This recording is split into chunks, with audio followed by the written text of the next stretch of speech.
Our next question is from a listener named Anna. And Hi, Anna. Anna, I need to say to you, I enjoyed reading your question. I wanted to edit it down to just be able to share it more succinctly on the podcast.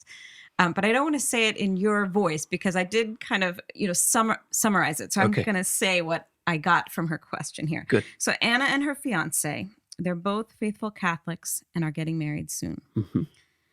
She has very irregular cycles and hasn't had a period in 6 months. She's been in the care of a doctor to try to help with her cycles. They are planning to use the Marquette method, but now they're feeling... The Marquette method of natural family planning, to clarify for our listeners, right? But they're feeling now that it will be impossible to predict when she's may ovulate. And so as a result of all that, their wedding is soon. They're feeling anxious rather than excited about their wedding night. So honest. Anna is working hard in an intense program for the next 2 years related to her career. And the questions that are coming up, should they not consummate their marriage? For how long? And also, should they consummate and be willing to change all their plans if they would conceive a child? Wow, these are complex questions that I will quote a passage from John Paul II here as an entry point, and then maybe offer a few reflections. But John Paul II says, these kind of decisions as to whether to be postponing pregnancy, these decisions can only be answered by the couple themselves. And what is at stake is the whole issue of responsible parenthood, that you, Anna, and your soon-to-be husband, you and the two of you alone can take responsibility for these decisions, and you are called to take responsibility for these decisions. That does not mean you shouldn't consult with people you trust and get their perspective and opinion, and we certainly are honored that you would entrust to us this very intimate and personal question, and we're happy to offer some reflections. But my particular prayer for you, Anna, is that you would not fear the responsibility that's been placed on your and your future husband's shoulders to discern this and to make a responsible decision. So that said, I will offer some reflections. Mm-hmm. Now, I can't speak into the medical issues because I'm not a doctor and I don't know what's causing the problem with her cycle. Mm-hmm. But I would suggest that you look under every stone possible to find good doctors who can help you evaluate properly what is going on, so that whatever that physical situation is that's causing you to have, not cycle for 6 months, that's concerning. Mm-hmm. I would suggest maybe going to a naprotechnology doctor, someone trained in naprotechnology, which is short for natural procreative technology. And that's a system of doing medicine that is entirely in keeping with the church's teaching, mm-hmm. in honoring the way a woman's body is meant to work, and aiding the body to work the way it's meant to work. Yes. So look that up. Maybe we could put a link in our show notes on naprotechnology. Mm-hmm. And I don't know if there's a website that might have a list of doctors who are, mm-hmm. probably is. I think One More Soul. Yeah, gosh, I know they used to do that. I don't know if they still do. But anyway, we'll do what we can to have a link there in the show notes to lead you to find a naprotechnology trained doctor. I hope am I saying that correctly? Yeah. Naprotechnology trained? A doctor trained in naprotechnology. That's what I'm trying to say. Okay. So go down that road, Anna. And then in terms of, should you be coming together? Should you not? Should you be sacrificing your career in case? Well, let's just put it this way. If you were to conceive, then yes, that would mean, it sounds like from your situation, it would mean a rearranging maybe of some of your immediate goals. Mm-hmm. And I would look at that. I would put that out into the light. Here's a suggestion.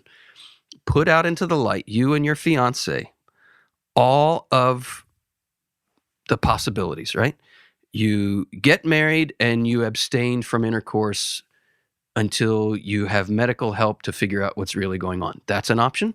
You get married and you come together. You unite as husband and wife, and you say, Lord, your will be done. It's unclear right now, our fertility, because of the irregularity of your cycle. So maybe there's a fear factor, as you yourself had admitted, Anna, there is. I'd put that all in the light. Where does that fear come from? Is it the fear of giving up your plans for your career? Is it the fear of not being able to provide for a child? What are those fears? I don't want to guess what they are. But I encourage you to put them out into the light, you and your fiance together. Another possibility would be you would come together and you would not conceive. Mm-hmm. Right? You haven't been cycling for 6 months. You know, it may be the case that you are unable to conceive. I would also say that if you are properly trained in modern methods of natural family planning, you should be able to recognize when signs of fertility show up. And I do want to say So something. will you speak into that, Wendy? Yes, Because I think there's a big chunk of missing information here that's maybe causing some fear, that if that information were supplied and they were properly knowledgeable, they could go into their marriage with those fears at least lessened. Yeah, I think so too. And I'll say that I am glad that there are different approaches to natural family planning. There was a time in my life when it frustrated me when I thought, oh, these, different approaches to natural family planning are confusing to people. But right now, my opinion is that they are serving different groups of people. And I do appreciate the gift of the Marquette method, which is based on the use of testing a woman's urine for hormones that indicate what's happening in her cycle. I recently was in touch with these people at Marquette and ordered the necessary testing supplies that they recommend. But I had people say to me that I respected, I don't think this is going to be helpful to you, Wendy. I don't think that what you're needing help with is going to come from this device. And in fact, those people were right, because while it is very useful, especially for people who are having fairly regular cycles, it isn't so useful when you haven't had a regular cycle. And that was my situation. And I hear that that is Anna's. Right. And so the reason being that the device they're using to test was not designed specifically for people in our circumstance of these irregular cycles. So it's not a problem with natural family planning. It's not a problem with urine testing. It's a problem with the device, which was developed with certain limitations. And so we can't overcome that yet. It's certainly in the future of natural family planning, but we aren't there yet. But there are other methods that can maybe fill in the gaps here. So here. That's what I want to say, is that it may have made sense to go with that method, but I think one of the things you are probably realizing is that it's not applying very well to your current situation, Anna. So I really want to encourage you to take heart that if you would look into other methods like the couple-to-couple league, which teaches a symptothermal method, absolutely teaches you to recognize what the signs of fertility will be, even without having a period. Other methods as well, like Creighton method, is actually one that many NAPRO doctors would appreciate their patients knowing, because they're very familiar with working with that kind of fertility charting. So like I said, it can sound frustrating. Why are there different ways? But I do think they are useful to different people. So I wanted really to share that with you, Anna. I know your wedding is soon, and I know that it may feel overwhelming to hear that. If we can all take a deep breath and step back and realize the Lord is the Lord, and it can be such a stressful time right before your wedding. And I do feel like there's something sort of robbing you both of a certain peace, a certain stress level that's not just about this, but this is really adding to it. That, we certainly want to be praying for you and will be praying for you, but also just ask you to, consider how is the Lord trying to speak peace into your hearts, and are you open to hear that as you are getting ready to be joined in this sacrament? The possibility of stepping back from this intense training that you're in, Anna, it may not be unrelated to your cycle problems. Oh, that's an interesting point, You know, Wendy. that the stress level that you are under certainly can impact a woman's fertility cycle. So it could be all part of a bigger picture the Lord is trying to speak to Interesting. you about. Yeah. I want to add this because I'm imagining there are listeners out there who are just rolling their eyes, thinking, "For crying out loud, this is the kind of situation in which contraception's fine." Mm. And I want to actually connect this to our first question. Yeah. Is it ever, under any circumstance, right to desecrate the altar on which the body of Christ is consecrated? Mm. Never, never, ever, ever can that be justified.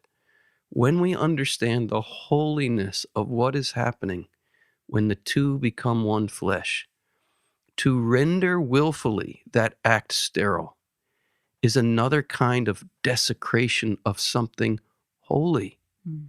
And it is never, ever, ever right to desecrate what is holy, to rob it of its fullness. So that means sometimes great sacrifices are demanded in order to honor the holy. And when you see how holy it is, it's worth any sacrifice to honor it. Mm-hmm. So I just wanted to say that. I wanted to hold that out because I was imagining people might be rolling their eyes. But anybody who might be rolling your eyes, I invite you not to roll your eyes, but to ask the Lord to open your eyes to the holiness, the sacredness of what happens in the divine plan when the two become one flesh. This is a great mystery, and it reveals, it foreshadows, it proclaims, and it enables a husband and wife to participate in the mystery of Christ in the church. When we render the act sterile, we are robbing it of its sacramental power. It's no longer a sign of God's life-givingness. It becomes a countersign. It's no longer proclaiming God is life-giving love. When we render it sterile, it's proclaiming God is not life-giving love, and that's blasphemous. Mm. And both are efficacious in bringing about what they symbolize. In other words, when you have a culture where marriages are living the sacrament truthfully, the marriages are efficacious in bringing about what they symbolize. What do they symbolize? Life-givingness, a culture of life. The contracepted act is a symbol of a death, of a robbing of life, and it's efficacious in bringing that about too. Mm. It brings about a culture of death. We're in a culture of death. Make no mistake, we are in a culture of death because we are in a culture where sex is rendered sterile. Mm-hmm. And the solution here is not just as if we could flick a switch and nobody used contraception anymore. What is needed is the change of heart. What is needed is as I said, don't roll your eyes, open your eyes. What is needed is the eyes opening so that we can see who we really are and learn how to honor it. It's not merely a behavior change that is going to fix the culture, just an external change of behavior. It's going to be that change of heart that changes the culture. It's purity of heart that changes the culture. And then we're back to what we said earlier about the triumph of the Immaculate Heart. Yeah. The change of heart is required. Yeah, absolutely. And when that change of heart happens, rendering sex becomes unthinkable. Or to the degree that change of heart happens, the idea of rendering the sexual act sterile is unthinkable. Mm-hmm. Anna and your fiance, whose name I don't know, really, the fact that you are already living your faith and that this has caused you such stress and frustration, if you could just offer that up for this culture that you're talking about. You are suffering for the truth. Yes. Preach it, Wendy. Preach it.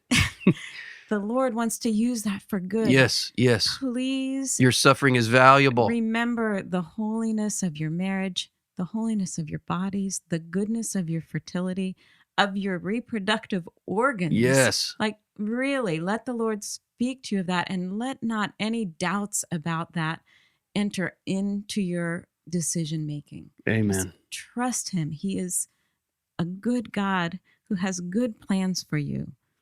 Amen.